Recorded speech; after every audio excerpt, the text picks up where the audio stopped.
que c'est finalement une concrétisation assez logique des événements.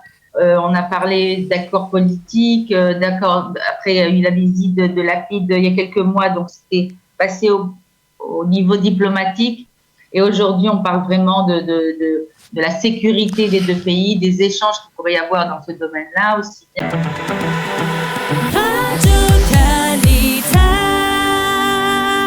Et nous avons le plaisir de retrouver Myriam Lesser. Myriam Lesser que tous nos auditeurs connaissent bien, qui est l'ancienne directrice adjointe de Qualita et qui est aujourd'hui conseillère spéciale auprès de l'ambassadeur d'Israël à Rabat. Myriam, bonjour, Boker Tov. Bokeror, Sabah al-Khair. Voilà, Sabah al-Khair. On est en direct avec vous de Rabat. On est très heureux. On espère que vous allez bien là-bas au Maroc et on vous sollicite ce matin, bien entendu, en raison de la visite du ministre de la Défense israélien Benny Gantz. C'est une visite qui a été qualifiée par certains d'historique, qui a débuté déjà avant-hier soir. Une visite sur les chapeaux de roue avec de nombreuses rencontres et puis un accord qui a été signé. Alors, d'abord, racontez-nous l'atmosphère qui règne à Rabat autour de cette visite du ministre de la Défense. Alors, c'est une atmosphère de fête, évidemment. Ici, c'est une première. On parle d'une visite d'un ministre de la Défense israélien. C'est la première fois qu'un ministre de la Défense de l'État d'Israël pose les pieds sur le sol marocain. Donc, on peut dire que c'est vraiment un événement exceptionnel. Mais en plus de ça, on parle de quelque chose qui se passe avec une grande ouverture au grand jour. On n'a pas de double langage, les choses sont directes, sont ouvertes, ce dont on n'a pas l'habitude ici. Vous savez, depuis des années, il y a des accords qui étaient plus ou moins sous-jacents, qu'on faisait dans la discrétion totale. Aujourd'hui, les choses se font en plein jour et le sourire est partout. On a vu ça même auprès des gens qui ont accueilli la délégation, auprès des journalistes, auprès des militaires qui ont reçu leurs homologues dans les bases hier. C'était vraiment quelque chose on voyait ça, on sentait ça. Les relations étaient vraiment chaleureuses entre toutes les personnes qui se sont rencontrées hier. Ça veut dire que ce qui est nouveau et qui est inédit, c'est que, on va dire, des généraux, des officiers supérieurs de Tsahal sont arrivés et se circulent donc au Maroc en uniforme de l'armée israélienne. Exactement, on parle non seulement du Premier ministre, mais on parle aussi de militaires en tenue de Tsahal qui rencontrent des gens, des personnes, leurs homologues ici au Maroc. On parle d'une visite de base militaire de parachutistes.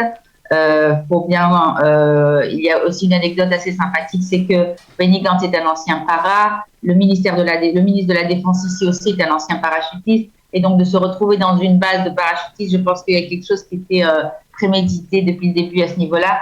Donc, il y a quelque chose qui a rapproché ces deux personnes-là encore plus que d'habitude. Voilà, donc c'était vraiment une première hier. Alors, c'est vrai, effectivement. On peut dire aussi que c'est finalement une concrétisation assez logique des événements. On a parlé d'accords politiques, après il y a eu la visite de Lapid il y a quelques mois, donc c'était passé au niveau diplomatique. Et aujourd'hui, on parle vraiment de la sécurité des deux pays, des échanges qu'il pourrait y avoir dans ce domaine-là, aussi bien de la défense, aussi bien de la formation, bien de l'entraînement. Cet accord qui a été signé en voilà, alors de quoi on a beaucoup parlé de cet accord qui a été signé hier, un accord sécuritaire, hein, parce que c'est vrai que Myriam, depuis le début de ces relations renouvelées entre Israël et le Maroc il y a un an, presque jour pour jour, on parle beaucoup de coopération technologique, tourisme, environnement, etc., mais beaucoup moins de sécurité. Et là, véritablement, on voit qu'il y a une coopération. Dans quel domaine il y a une coopération, Myriam ? Alors, c'est surtout dans l'achat de matériel, de défense, que ce soit dans les petits drones offensifs, de radars anti-drones. C'est une façon aussi pour le Maroc de renforcer son système défensif par rapport aux autres pays voisins avec qui elle s'est un peu frottée dernièrement. On parle d'entraînement commun. Je ne connais pas encore tous les détails de cet accord. Je pense qu'ils seront connus, prochainement, mais c'est vraiment un accord global qui va rentrer dans des résolutions beaucoup plus beaucoup plus profonde. On aura les informations un petit peu plus tard, mais on parle en général de tout ce qui est drone et système défensif pour le Maroc. Et le ministre de la Défense a rencontré bien entendu son homologue marocain, mais il doit rencontrer aussi, je ne sais pas si ça a déjà été fait, le chef d'état-major de l'armée. Il l'a déjà rencontré hier aussi. Aujourd'hui, il lui reste une visite qui est le chef du Mossad, des services de renseignement ici au Maroc. Ils se sont déjà tous rencontrés hier. Il n'a qu'une rencontre aussi aujourd'hui à terminer ce matin et une visite à la synagogue de Rabat, puisqu'il ne reste que qu'à Rabat et il termine sa journée ici à Rabat et il repart à 5h de l'après-midi. Alors, je voudrais peut-être profiter que l'on se parle pour que vous nous donniez peut-être un petit survol de ce qui s'est passé ces dernières semaines depuis que vous êtes arrivé vous-même au Maroc en matière de coopération entre Israël et le Maroc. On le voit, cette coopération, elle est réelle presque au jour le jour. Elle est tout à fait réelle. Il y a des choses qui se passent et on est afflué de demandes de part et d'autre, aussi bien de la part de la société civile israélienne et marocaine qui veulent coopérer, faire des choses ensemble. Au niveau culturel, dont je m'occupe moi-même à l'ambassade, économique, bien évidemment. Ce sont des accords qui se font d'une manière très, très naturelle parce que finalement, les accords d'Abraham, quand on parle des accords d'Abraham avec les pays du Golfe, je ne sais pas exactement comment ça se passe là-bas, mais ici, on sait que c'est particulièrement différent. Et tout cela, évidemment, parce que on parle d'une histoire ancienne et de l'histoire des Juifs au Maroc qui influence beaucoup sur la volonté des gens aujourd'hui de se rapprocher. Si on parle d'un accord qui était diplomatique et économique, il n'y a pas seulement un intérêt économique, il y a vraiment une société civile qui, entre elles, veut absolument avoir déjà des échanges et n'attend pas. C'est comme si toutes ces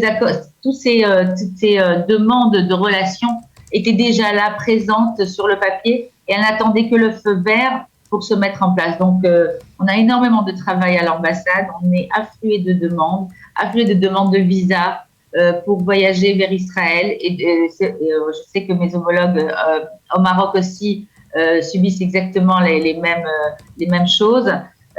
On sent une effervescence et une envie de partage et d'action commune qui est particulière avec le Maroc.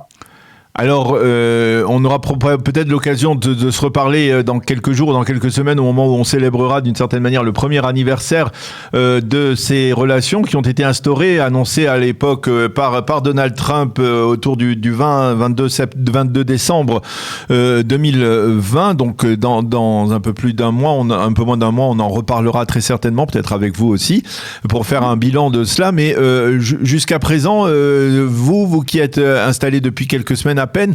Qu'est-ce qui vous émeut en particulier dans vos rencontres avec la population marocaine ?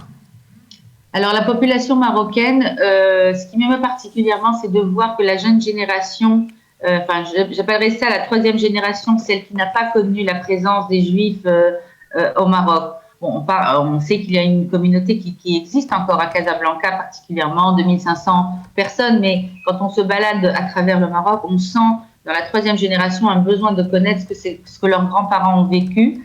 Et ce besoin-là se traduit par une envie de savoir comment la vie se passait à l'époque de leurs grands-parents. Qu'est-ce que ce patrimoine juif qui est si présent dans la société marocaine.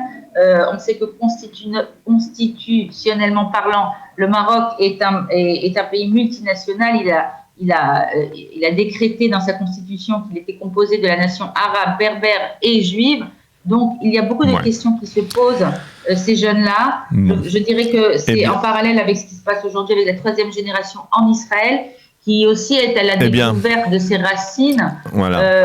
Alors, on aura l'occasion d'en reparler, Myriam. On est obligé de vous couper parce que c'est la revue de la presse maintenant. Merci beaucoup, en tout cas, d'avoir été avec nous, d'avoir fait partager vos sentiments autour de cette visite du ministre israélien de la Défense Benny Gantz à Rabat. À la prochaine, Myriam. Bonne journée. À bientôt.